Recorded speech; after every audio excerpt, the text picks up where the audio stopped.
Hi, I'm Tankfish, and I finally escaped the calls from the depth. Ah, shit.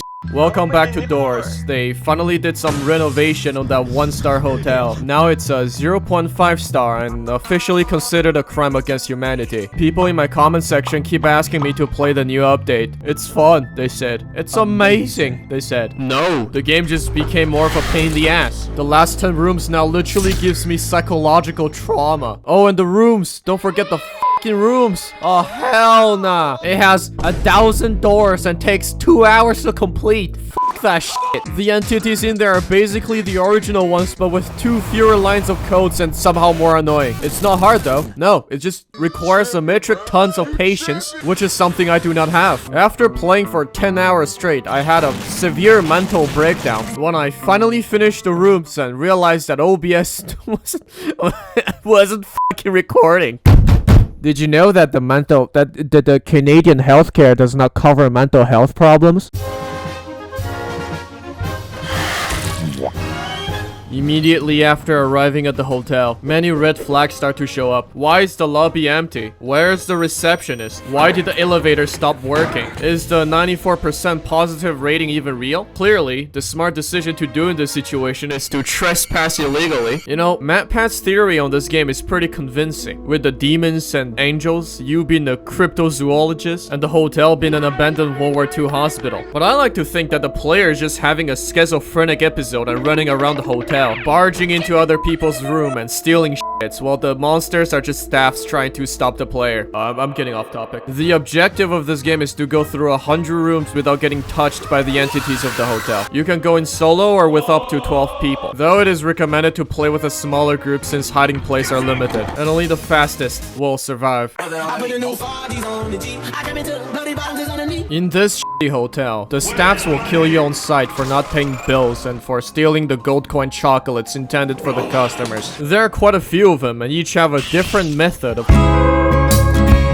Rush. He's basically the A-Train, and we all know that the A-Train never stops, so get out of the way and hide if you see light flickers, unless you want to be sent to the Shadow Realm. Ambush. Rush on steroid. He's doing the Pacer beep test and will come back up to 6 times. Screech. Registered sex offender. Appears after you stay in the dark for too long. He'll make a psst sound, and you'll need to break your neck and twist it 360 degrees to find him before he bites you. Learning how to do a good psst is crucial when playing with friends. Dupe. Door sexual. Pronouns are / Dupe identifies itself as a door and pretends to be such. The act of opening a door is considered sexual harassment for the door sexual community. So if you accidentally open a dupe door, it will headbutt you, pepper spray you, then call the cops on you, dealing 40 damage and an arrest warrant. To identify it, you must remember the door number of your current room. By the way, you won't be able to check that because dupe licked the paints off the door numbers or something. So if you're smooth brain and can't remember, try to get close to a door, and if it doesn't open automatically, it is likely a fake one. If the devs patch this in the future, or you encounter a locked dupe door, then you're just fucked. Seek. The big black man who will chase you down around door 35 and 70. Do not fight back. He is stronger and probably strapped. While running away from him, check for blue doors and don't get touched by the black hands or fire at the end. Black eyes that stare at you will appear on walls in rooms preceding his presence. My intruding thoughts are telling me to poke these eyes. The reason why the big black man is chasing the players is unknown, but it's most likely due to all the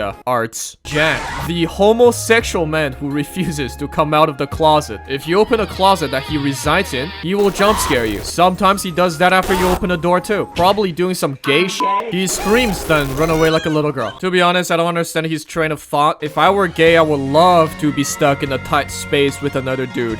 Unless we're actually a woman in this game. Figure. A blind guy who's blind. Why the fuck are we running away from him? Push him off the stairs or something. Don't get close and crouch when he's near because he can hear you? I mean, he doesn't have eyes, but it doesn't look like he has ears neither. What the fuck? If you're hiding and he finds you, you'll need to play Friday Night's Funking to survive. Honestly, if it were me, I would just put tripwires around and entertain myself as he keeps falling over and over again. It's really fun. Not that I've done it to a blind guy before.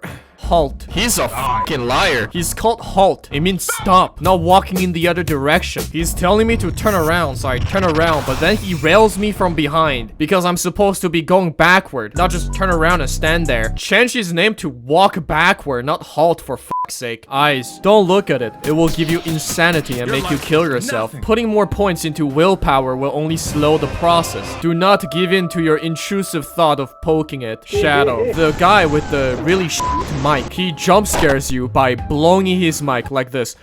Hide, the landlord of the beds and closets, will kick you out for staying in there for too long without paying. Jack doesn't like him. Jack, get the out of the closet. I know you're gay and I don't care. You haven't paid your rent for like 3 months. Snares, rat traps in the greenhouse. Stepping on it will immobilize you for a few seconds and damage you. Spooter, it's an Australian spooter. Void, it just teleports you back to other players when you're too far behind. And that's all for the main entities that you'll need to watch out for. If you know what they do and how to survive them, then this game basically poses no more challenge.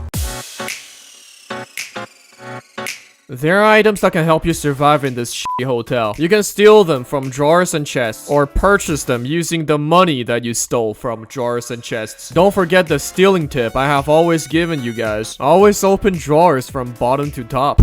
Oh shit. There's the usual horror game dollar store flashlights and lighters that last for like 1 minute, the magic band-aids that can cure cancer, vitamins, and the one-time use lockpicks that instantly make anyone holding them become lockpicking lawyer. You know how to pick locks?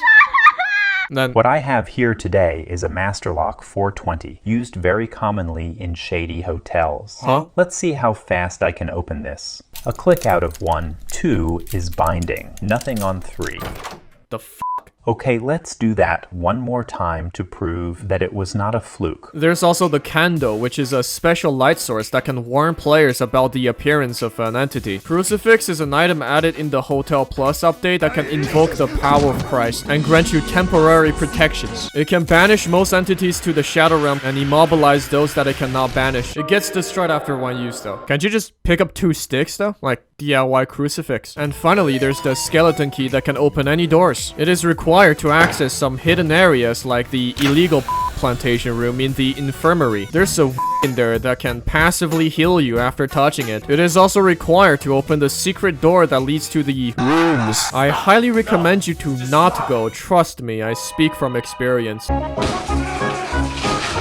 The room generation is semi-random. They're all pre-built and scattered in random order of appearance. One of 3 things can happen when you enter a room. Nothing, getting bum rushed by entities, or oh no, the door is locked, I better search all 20 drawers to find a fucking key that's actually on the fucking chimney. There are also some special puzzle rooms intended for the special people, like the one with the paintings or the one where you have to find a lever in the basement. I lose some brain cells every time I get to these rooms. But all those rooms are just fillers to make sure that the number of doors goes up to 100 to fulfill the game's diversity quota. The main events of this game are from scripted rooms that will always appear around the same area. At door 50, you're forced to steal books from a blind person and find a 5-number code to escape. After that, at door 52, there's always gonna be Jeff's shop where you can buy some useful items or take a break. From door 90 to 99, there's the greenhouse. They call it that way, but there's nothing green in this place. Everything's dark and you can't see shit.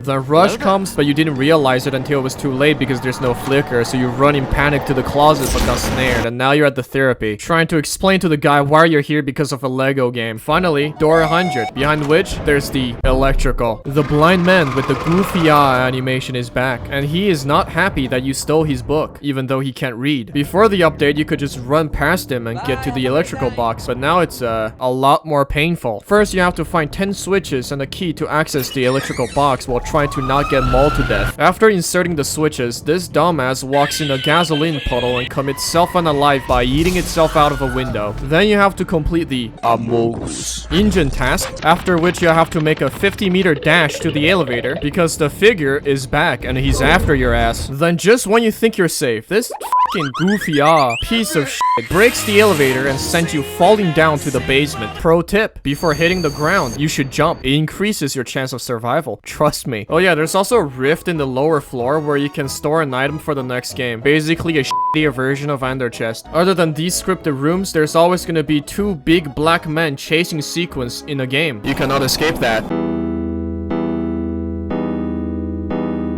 The rooms can be basically summarized by this meme. It's the secret level that the devs added with 1,000 rooms and 3 new entities, which are Rush, but red, the actual Halt, and Rush, who finished running and is walking back. Some items like the crucifix and candle don't work here because Satan is present or something. In the first room, you have the option to buy a shake light, which is basically that one flashlight that keeps going off because there's not enough battery, but somehow after waiting for a few minutes or shaking it furiously, it works again for like a while, then goes off again. It's recommended to get this because the rooms will get darker and darker as you progress until you can't see shit anymore. There will be no danger until door 60, after which Rush, or red, will start to appear. Keep this in mind because it has caught me off guard during my first run, since my brain was basically turned off from all the nothing that was happening. The actual Halt will appear after door 90, and the smiley face bastard will appear after door 120. And that's basically the rooms. You try to survive these 3 fuckers until you reach door number 1000, which again should take around 2 hours. Have fun. After you complete the rooms, you get rewarded with a shitty night vision scanner thing. That's not even permanent, by the way, so you lose it if you die. And probably some kind of mental disorder. Then you get sent back to the hotel and you still have to finish that, so